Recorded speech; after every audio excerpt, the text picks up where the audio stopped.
पहला सवाल है, the electrolysis is an example of. Electrolysis redox reaction का एग्जाम्पल है, जिसमें रिडक्शन और ऑक्सीडेशन दोनों प्रोसेस उसमें होते हैं, दोनों इलेक्ट्रोड पे होते हैं। तो आप लोग ये बात ध्यान में रखेंगे, इलेक्ट्रोलाइसिस एक रेडॉक्स रिएक्शन का एक एग्जाम्पल है।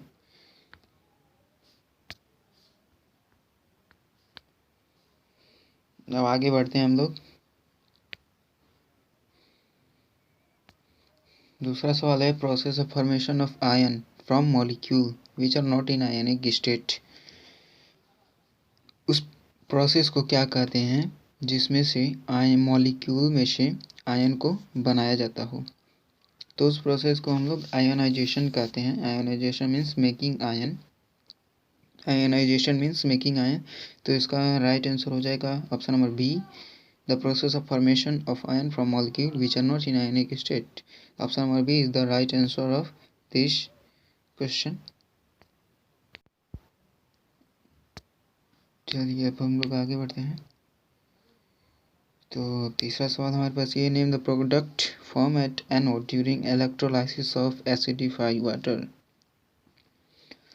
एसिडिफाइड वाटर इलेक्ट्रोलाइसिस का डायग्राम बेस्ड क्वेश्चन है, तो इसको बना लेते हैं फट दे। तो इलेक्ट्रोलाइसिस ये हमारा electrolyte. Name the product form at anode. हमारे पास दो प्लेट होते हैं इलेक्ट्रोलाइसिस में, एनोड और कैथोड। इलेक्ट्रो एसिडिफाइड वाटर जिसमें ट्रेसेस अमाउंट में H2SO4 plus water H2SO4 plus H2O होते हैं। तो इसका जब हम एसिडिफाई करते हैं H2SO4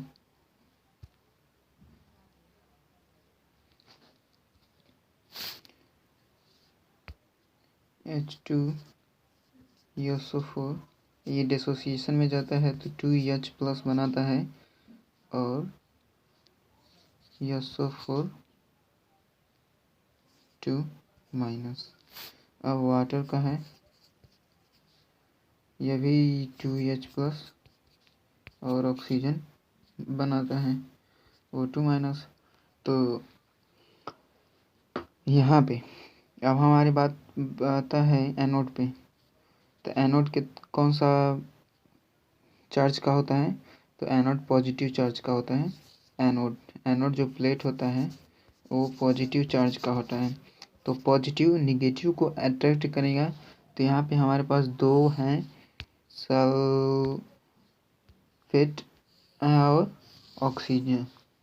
तो जो हमारे पास जो इलेक्ट्रोकेमिकल सीरीज़ है, उस ऑक्सीजन सबसे नीचे होता है। जो सबसे नीचे होगा वो सबसे पहले वहाँ पे एनोड पे जाएगा डिस्चार्ज होने के लिए। तो एनोड पे सबसे पहले ऑक्सीजन जाएगा, तो ऑक्सीजन का प्रोडक्ट वहाँ पे बनेगा एनोड पे। तो इसका करेक्ट आंसर हो जाएगा सी, ऑक्सीजन। उम्मीद कर रहे होंगे कि आप लोगों को समझ में आ रहा है। अब हम लोग आगे बढ़ते हैं। उसके बाद है, the particle that is present in the liquid such as kerosene that is non electrolyte. Non electrolyte, यहाँ पे जितने भी नॉन इलेक्ट्रोलाइट मतलब इलेक्ट्रिसिटी को वो कंडक्ट नहीं करते हैं। इलेक्ट्रिसिटी को कंडक्ट नहीं करते हैं, ये इसका मतलब है नॉन इलेक्ट्रोलाइट जो इलेक्ट्रिसिटी को कंडक्ट नहीं करता है। केरोसिन भाई कंडक्ट नहीं करता है। तो केरोसिन में केवल मॉलिक्यूल होते हैं, कि ओनली मॉलिक्यूल। तो इसका जो है ऑप्शन करेक्ट ऑप्शन है ऑप्शन नंबर बी, मॉलिक्यूल। हम लोग नेक्स्ट क्वेश्चन पे चलते हैं। The particle presenting strong electrolyte. अभी हमने बात किया है जो भी इलेक्ट्रोलाइट हैं वो इलेक्ट्रिसिटी को कंडक्ट करते हैं, जो इलेक्ट्रिसिटी को नहीं कंडक्ट करते हैं उन्हें नॉन इलेक्ट्रोलाइट कहते हैं। और जो इलेक्ट्रोलाइट इलेक्ट्रिसिटी को कंडक्ट करते हैं, ये इलेक्ट्रोलाइट जो इलेक्ट्रिसिटी को कंडक्ट करते हैं उन्हें हम, जो इलेक्ट्रोलाइट बढ़िया से कंडक्ट करते हैं उन्हें हम स्ट्रॉन्ग इलेक्ट्रोलाइट कहते हैं। उनमें केवल आयंस होते हैं। तो जब बहुत सारे ज़्यादा आयंस होंगे तो इलेक्ट्रिसिटी बहुत अच्छी तरह से कंडक्ट करेगी। तो इसका करेक्ट ऑप्शन हो जाएगा ए नंबर, आयंस। अब चलते हैं अगले सवाल पे। Copper is a non electrolyte but it is a good conductor, why? तो अब इसका देखते हैं। Copper is a non electrolyte. Electrolyte मतलब इलेक्ट्रोलाइट ये भी इलेक्ट्रिसिटी का इलेक्ट्रोलाइट ये भी इलेक्ट्रिसिटी कंडक्ट करता है। और कॉप और एक कंडक्टर, ये दोनों इलेक्ट्रिसिटी को कंडक्ट करते हैं। दोनों ये इलेक्ट्रिसिटी को कंडक्ट करते हैं, लेकिन फ़र्क इसमें ये है कि ये लिक्विड स्टेट में कंडक्ट करता है और ये सॉलिड स्टेट में लिक्विड इलेक्ट्रिसिटी को कंडक्ट करता है। इसमें केवल आयन मूव करते हैं, इसमें इलेक्ट्रॉन मूव करते हैं। अब हम अपने क्वेश्चन पे चलते हैं। Copper is a non electrolyte but it is a good conductor, why? Copper non electrolyte होते हुए भी ये गुड कंडक्टर इलेक्ट्रिसिटी का इसलिए है कि कॉपर के पास फ्री इलेक्ट्रॉन होते हैं जो इलेक्ट्रिसिटी को कंडक्ट करते हैं। नॉन इलेक्ट्रोलाइट इसलिए है क्योंकि ये एक लिक्विड नहीं है। इलेक्ट्रोलाइट हमारे पास जो भी होते हैं वो लिक्विड स्टेट में होंगे, तभी हम उन्हें इलेक्ट्रोलाइट कहेंगे। कॉपर हमारे पास इलेक्ट्रोलाइट लिक्विड स्टेट में नहीं है, इसीलिए वो गुड कंडक्टर है। कॉपर का हम कॉपर के सोल्यूशन से ओनली कॉपर के सोल्यूशन से हम इलेक्ट्रोलाइट नहीं बना सकते। उसके पास कोई और कंपाउंड होने चाहिए इलेक्ट्रोलाइट के लिए। हम केवल कॉपर का सोल्यूशन लेके उसका हम इलेक्ट्रोलाइसिस के लिए यूज़ नहीं कर सकते हैं। और कॉपर केवल सॉलिड स्टेट में हम उसको इलेक्ट्रिसिटी ट्रांसफ़र करने के लिए हम यूज़ करते हैं, जिस इलेक्ट्रॉन के हेल्प से जो इलेक्ट्रिसिटी ट्रांसफ़र होती है। अब चलिए लोग आगे चलते हैं। Lead bromide conduct electricity. Yes, lead bromide ये भी इलेक्ट्रोलाइट है। लेड ब्रोमाइड का फार्मूला होता है PbBr2। तो यहाँ डिसोसिएट होगा और बनाएगा Pb2 प्लस और Br माइनस। इसके पास भी आयन है। तो इलेक्ट्रोलाइट में हमने बात की, इलेक्ट्रोलाइट में केवल आयन इलेक्ट्रिसिटी को कंडक्ट करते हैं।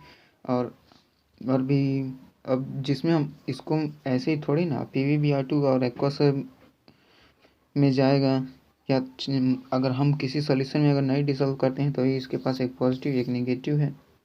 तो ये अपने कटायन और एनायन पे मूव करेंगे, वहाँ पे डिपॉजिट होंगे, प्रोडक्ट बनाएंगे, ब्रोमीन गैस बन जाएगा, लेड डिपॉजिट हो जाएगा।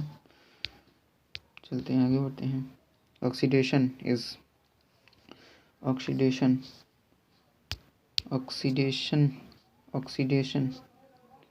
चलिए मैं आप लोगों को एक ट्रिक बताता हूँ। ऑक्सीडेशन जो होता है वो क्या होता है, लॉस ऑफ इलेक्ट्रॉन होता है। और रिडक्शन जो होता है वो गेन ऑफ इलेक्ट्रॉन होता है।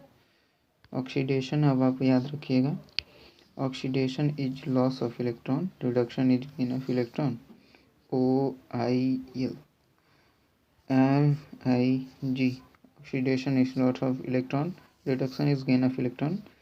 तो हमारा सवाल ये है कि ऑक्सीडेशन इज यहाँ पे हो जाएगा लॉस ऑफ इलेक्ट्रॉन। हम लोग आगे बढ़ते हैं। रिडक्शन, अभी हमको बताया reduction is gain of electron, यहाँ हो जाएगा गेन ऑफ इलेक्ट्रॉन। हम उम्मीद करते होंगे कि समझ में आ रहा होगा आप लोगों को। यहाँ पे नेक्स्ट क्वेश्चन हमारा ये है, partial dissociation of ion. Partial dissociation of hydrogen ion जो होता है वीक एसिड में, यहाँ पे हो जाएगा हाइड्रोजन आयन।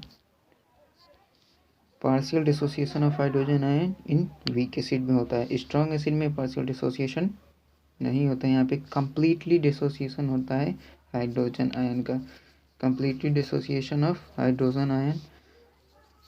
और यहाँ पे वीक एसिड में यहाँ पे पार्शियल डिसोसिएशन होता है ऑफ H+ आयन, यहाँ पे H+ है प्रिंट नहीं, स्पेलिंग टेक्निकल रॉन्ग हो गया है। Partial dissociation of H+ ion in occur in weak acid, weak base में नहीं होगा, स्ट्रॉन्ग एसिड में नहीं होगा। H+ का H+ मैटर है एसिड का, तो यहाँ पे बेस का पहले ही जो H+ हमारे पास यहाँ पे मैं आपको बता रहा हूँ H+ यहाँ पे छूट गया है, तो H+ जो है एसिड का मैटर है, एसिड का मैटर है, तो यहाँ पे बेस नहीं होगा। यहाँ पार्शियल डिसोसिएशन है, स्ट्रॉन्ग एसिड में पार्शियल डिसोसिएशन नहीं होता है, वीक एसिड में पार्शियल डिसोसिएशन होता है, तो वीक एसिड इसका राइट आंसर हो जाएगा। तो उम्मीद करते हैं आप लोगों को ये वीडियो अच्छे से समझ में आया होगा। अब चलिए मिलते हैं एक नए वीडियो में नए टॉपिक के साथ, तब तक के लिए पढ़ते रहिए। अगर आप हमारे चैनल पर नए हैं, चैनल को सब्सक्राइब जरूर कर दीजिए। Thank you.